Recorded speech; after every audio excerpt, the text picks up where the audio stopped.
Welcome back, tribe.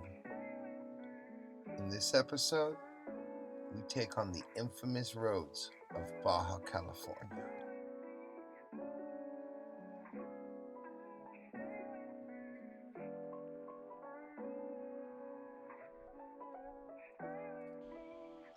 Driving in Baja can be an unforgettable adventure, but it comes with significant dangers that travelers should take seriously. Many of Baja's roads, including the main Highway 1, are notoriously narrow, often without shoulders and riddled with potholes. These conditions demand constant attention, as a single miscalculation can lead to serious consequences. Another major hazard is the open grazing of livestock. Cows, goats, and horses frequently wander onto the road, especially in rural areas, posing an unexpected and potentially deadly risk, particularly at night when visibility is low. Careless speeding is a leading cause of major accidents in Baja. Many drivers underestimate the challenges of these winding, narrow roads, and excessive speeds leave little room for error. Combined with the lack of guardrails and steep drop-offs in some areas, it creates a recipe for disaster. To stay safe, travelers should drive cautiously, avoid nighttime travel, and remain vigilant for road hazards. With careful planning and awareness, Baja's beauty can be explored without falling victim to its dangers.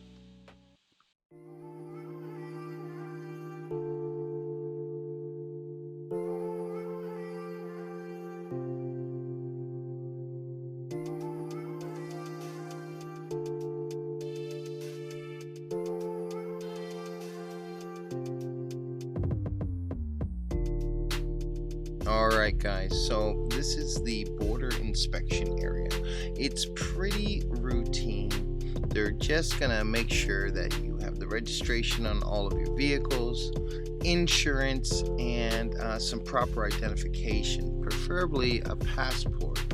But state IDs will work, provided you're not going to be going more than 60 kilometers south of the border.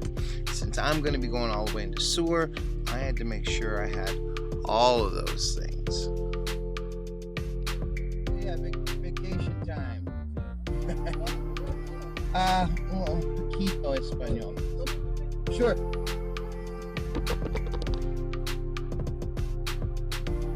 Alright guys, you're going to have to forgive me with the microphone and the camera setup. It's all still very new to me. I promise you, I am learning from my mistakes and we'll get better at this. We will, I promise. Okay, so I'm going to follow this guy on out of the covered area where they usually inspect the cars. He wants me out in the open so he can also check the camper. It should go pretty quickly. You'll see Andrew actually get pulled up ahead of me here in a little bit, and I guess he had a very different experience. The lady sort of was a little more official, we'll say, than my guy, who was a little. Okay, buddy. He was really nice. What's that? Nothing. You want me to open it? Yeah. Okay. So he had me just step out of the vehicle, make sure that the back window was rolled down so he could look, in the back of the Jeep. Open up the cab to the camper so he could look around in there, and then open up the back doors so that he could check some of the boxes in there. He's also going to make sure that my plates match up with my registration, so forth and so on. What they're looking for mostly is a bunch of illegal weapons, stockpiles of money, things of that nature. If you're just coming down for a fishing trip, you're going to be all right. Mexicali. So Mexicali is the first city that you're going to get to. It's actually the border city. It butts right up to the U.S. there. It's a regular city. So, my only suggestions are do not rely heavily on Google Maps or maps in general. They do a lot of construction there and you can get lost. I say follow the signs, Stay in the middle lane if you can. You'll be fine. It's pretty much a straight shot. You'll be on the outside of Mexicali like we are here, driving on those treacherous roads. We also stopped right at the beginning of the main desert area before heading out into the salt flats. We wanted to check our load. If you didn't notice, the roads leaving Mexicali were just pothole ridden, and it was throwing us all over the place. A lot of the road is this way. You can see it right now. I'm trying to hold the camera steady, but I'm also trying to keep us from bouncing all over the road. I'm not going that fast. I'm doing about 45, 40 miles an hour through here. The speed limit is 65, but with the roads the way they are, pulling trailers, take your time, man. I'm serious about these roads. They are rough. We coined a term, white knuckling it, and that is exactly what Andrew and I did the entire drive down from Mexicali to Loreto. Is we were white knuckling it because there would be patches of the road that were good, and they would give you a sort of false sense of security. You'd get up to speed, and all of a sudden that patch ends and you are hitting what I can only describe as a braille page of nasty road. So yeah, be careful, go slow, you're not in a rush. They have a saying here, you know, no bad days, so take your time. It's a beautiful day.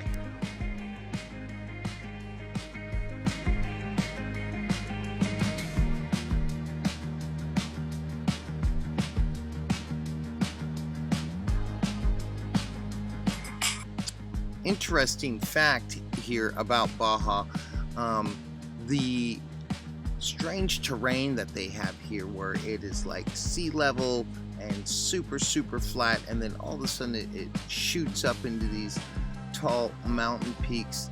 I found out that came about a few million years ago when the Baja Peninsula used to be a chain of islands.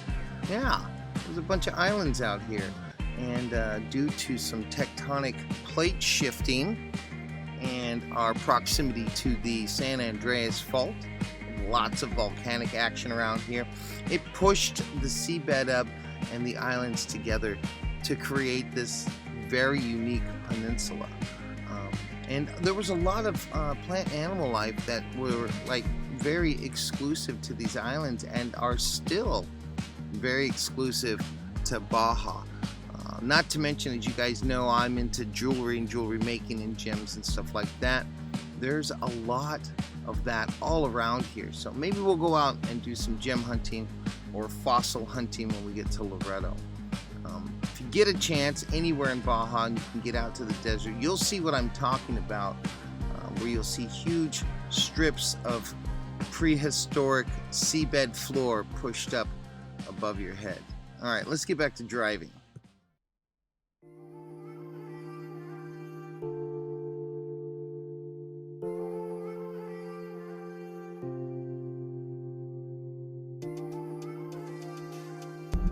Well guys, we're 2.5 hours into our drive and we've hit the very first checkpoint in Baja. I'm going to keep filming to show you guys the process of getting through these things. Hola. I'm heading to San Felipe. Sure.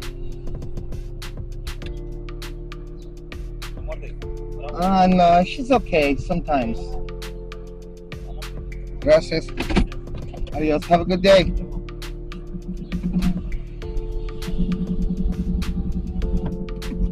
And checkpoint 1 is down. A lot of people get nervous, but these guys, they're not looking for vacationers. What they're looking for is people that are bringing weapons mostly. 90% of it is weapons. The drugs they have, as we all know, drugs come up through South America and they make their way into our southern border. Alright, well, I found a spot where I could pull off to double check my load, wait for Andy to catch up going through the checkpoint, do this several times throughout the trip. You really should if you're towing or camping. Alright, I'm gonna go check my load. Make sure everything is still good to go. I'll bring you guys with me.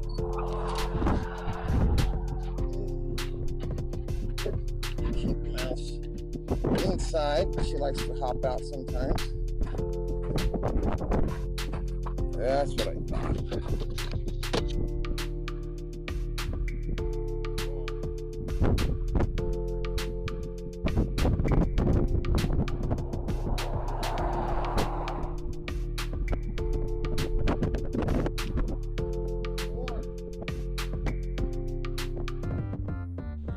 Well, you guys could probably see the frustration in my face.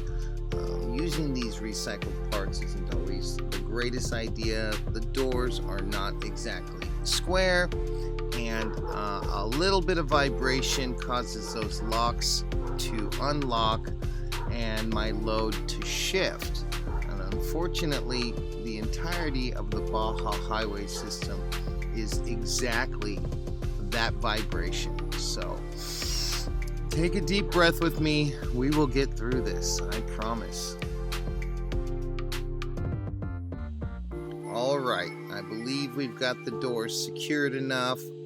I have let Andy know what's going on, so as he's traveling behind me, he can keep an eye out in case my load shifts again and the doors open up. We're not that far from the Crocodile Cafe, and that means we're not that far from San Felipe.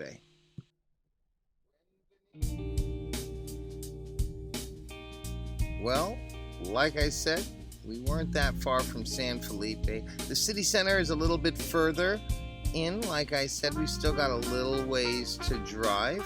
When we see the Crocodile Cafe sign, we know we're about 5 minutes away from turning into the actual city of San Felipe. You'll see us go down and hit a roundabout and start heading back down the coast. Otherwise, if you went straight, you'd hit the Malecon. There's the Crocodile. We are getting close, guys. Our morning has been long, but we might be able to take a break once we get to San Felipe. So let's keep going.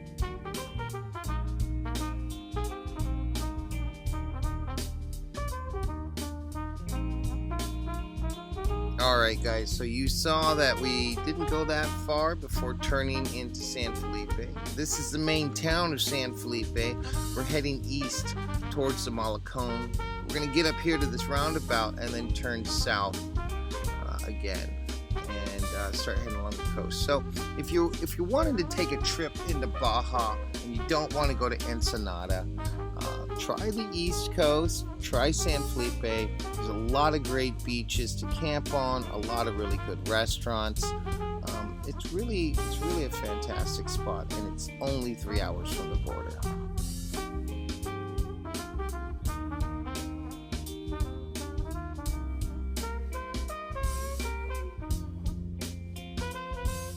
You know, every time I travel south of San Felipe through these sand dunes and open beach areas, I can't help but imagine what life was like out here before we had the roads. You know, I mean, look at that. It's desert and sand. Yeah, you know, I complain about these roads being rough and rather treacherous and even dangerous, but I think they're still safer than what used to be here. So there we go. We started heading back west up into the mountain ranges away from the coast. The coastline becomes basically cliffs, so there's no real place to put a road. So it's going to start pushing us back in towards the center. We'll go back and forth a little bit here as we go up and over. But once we get over this mountain range, we're going to drop down into a place called Catina.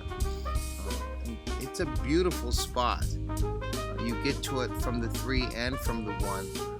And Catina is known for being the land of the giants. There are massive boulders and massive cacti all through there. But the other dangerous part about Catina is the fact that there is that open grazing. And sometimes you can't see a herd of cows behind all those rocks and cacti. So here you see Andrew and I stopping for a little break, let the dogs out. This used to be a checkpoint right here, but they abandoned it for the one that we hit earlier and the one we're going to hit right after this. So here we are at NCHO Grande. This is a little area that is got a ton of gringos here. They sort of buy their little spot, and I don't know if you can see them, but they park their little RVs there for the season. Some of them have permanent spots like these ones here.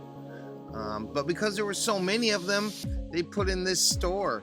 And there's a gas station across the way there too. So we're gonna go ahead and hit the store, try and find some ice, a few more snacks. I'm gonna get me a pack of cigarettes and some caffeine because this next leg of the journey between here and Guerrero Negro is gonna be a long one. Guess not.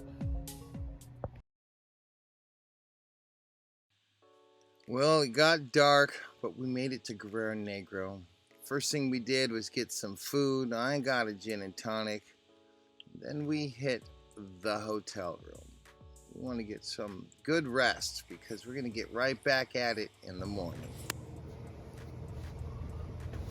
Well, I guess I checked my oil. You check your oil today? No, I will.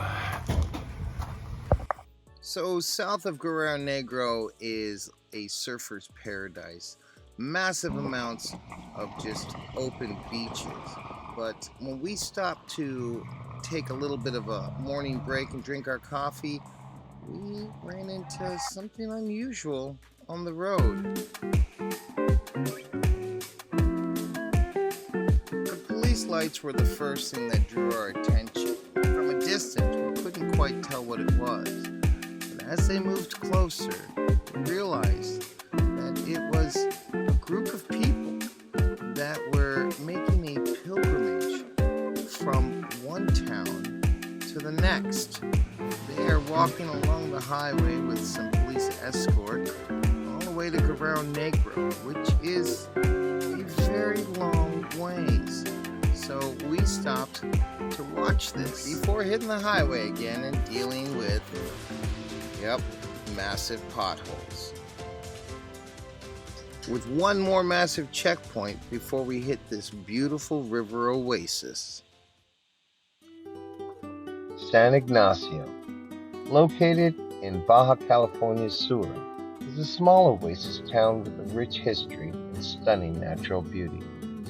Nestled amidst groves of date palms, this charming settlement owes its origins to the Jesuit missionaries who arrived in the region in the 18th century.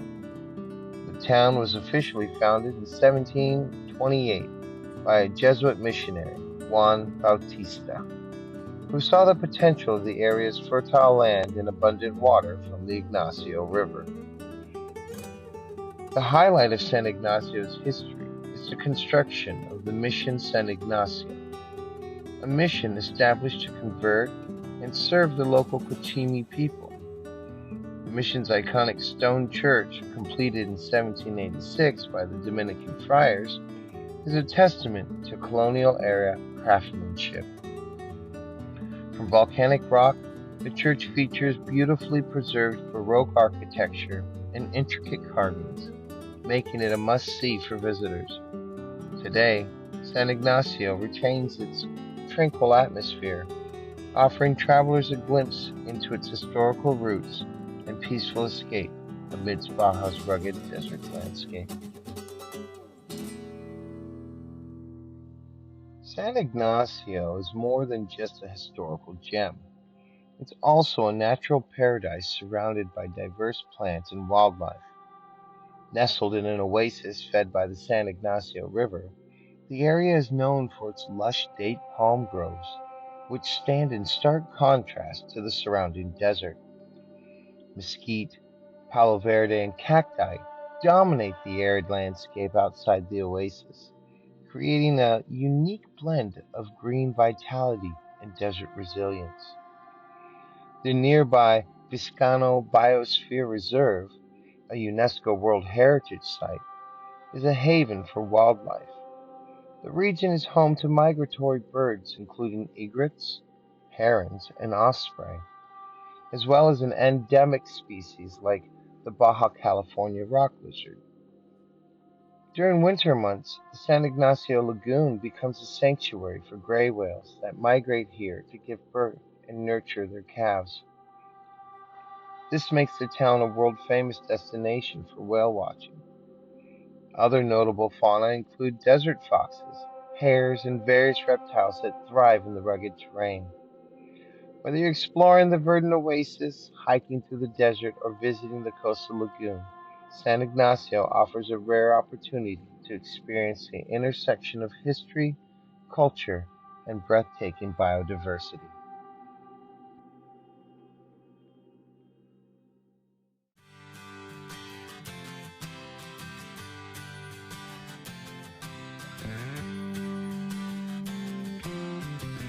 Well, tribe, it's time to hit the highway between the volcanoes.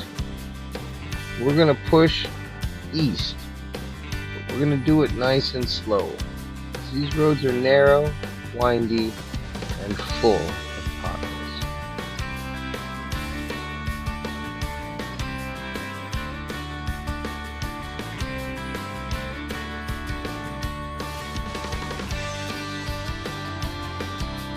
Now I know what you're thinking. Land of volcanoes. Mahoney, where are the volcanoes? Well, I'll show you. Right there is a volcano.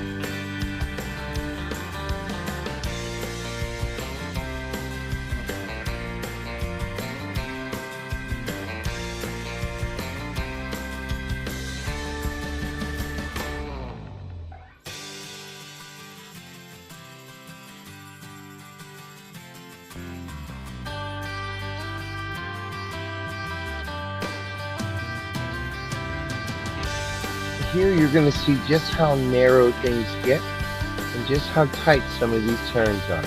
Wow! These big trucks come through relatively quickly and very close. How close? Well, you guys are about to find out how close.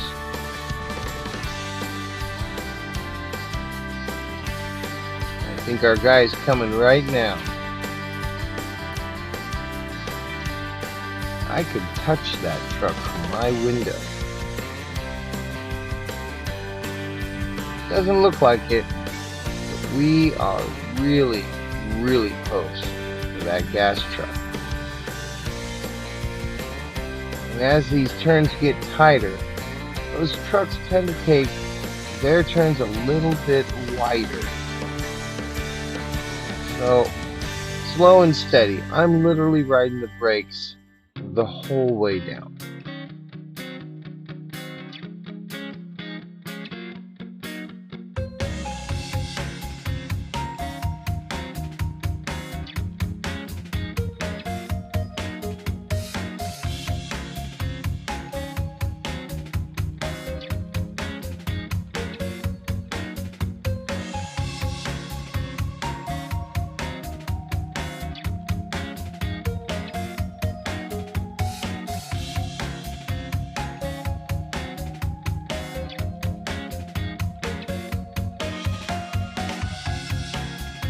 You see what I see directly ahead of us, tribe? That's right. That's the Sea of Cortez. And soon we're going to be dropping out of this desert and down to a little town called Santa Rosalia. If we don't get run off the road first.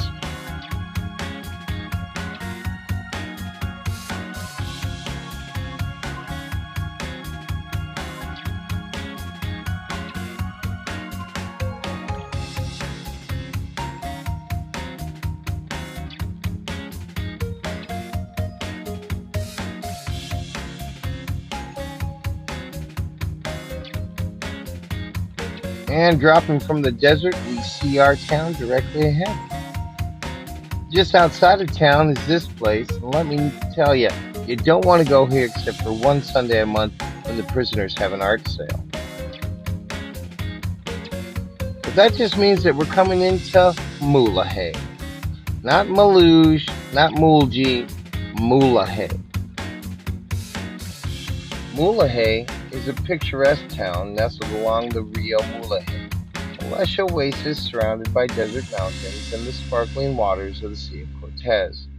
Its history dates back thousands of years, as it was originally home to the Cochimi people, who thrived in the region's unique blend of desert and river environments. The town's colonial history began in 1705 when Jesuit missionaries founded Mission Santa Rosalia de Mulegé, one of the oldest missions in Baja. This beautifully preserved stone church, perched on a hill overlooking the river, remains a focal point of Mulegé's historical charm. Today, Mulegé offers a tranquil escape for travelers seeking a blend of history, nature, and relaxation. The town retains a sleepy small-town feel with cobblestone streets, colorful buildings, and friendly locals. It's a favorite stop for tourists exploring the Baja Peninsula, thanks to its proximity to the stunning beaches of Bahia Concepcion, known for their turquoise waters and white sands. While Mulegé attracts visitors year-round, it hasn't been overtaken by mass tourism, making it an ideal spot for those who value a quieter, more authentic Baja experience. Activities like kayaking, fishing, and exploring nearby cave paintings bring nature lovers and history enthusiasts alike. Mulegé's charm lies in its balance between its rich past and the serenity, natural beauty that defies its presence. The stretch of desert between El Burro and Loreto in Baja is a striking and remote landscape that perfectly captures the rugged beauty of the Baja Peninsula. This vast expanse is characterized by jagged mountains, rolling sand dunes, and hardy desert vegetation, such as saguaro cacti, cardon, and palo verde trees. Despite its arid appearance, the desert is home to a variety of wildlife, including desert foxes, jackrabbits, and a wide array of birds, making it an intriguing destination for nature enthusiasts. This route, which runs parallel to the coastline, offers travelers a chance to experience the raw, untouched beauty of Baja. The journey is a peaceful and solitary one with few signs of human habitation along the way. The harsh desert landscape can be both stunning and unforgiving, especially during the scorching summer months, so preparation is key when venturing through this region. Historically, this area is used by indigenous Cochimi people, and remnants of their presence can still be found in nearby cave paintings, which add a layer of cultural richness to the journey. For modern travelers, the route between El Burro and Loreto offers a unique opportunity to disconnect from the world and immerse oneself in the vastness of Baja's desert wilderness, where the serenity of landscape is both humbling and awe-inspiring. Alright guys, so we made it finally to Loreto. It gets dark, so we had to do the final leg in the dark. We've just unloaded everything. We're about to go get some food. So I'm going to put this somewhere so Andy has a spot to sit. We're going to go get some food. Remember, all of this is possible through you, so if you found something useful, please consider subscribing. Don't forget to hit that notification bell so you get notified every time Mouse and I upload a new video.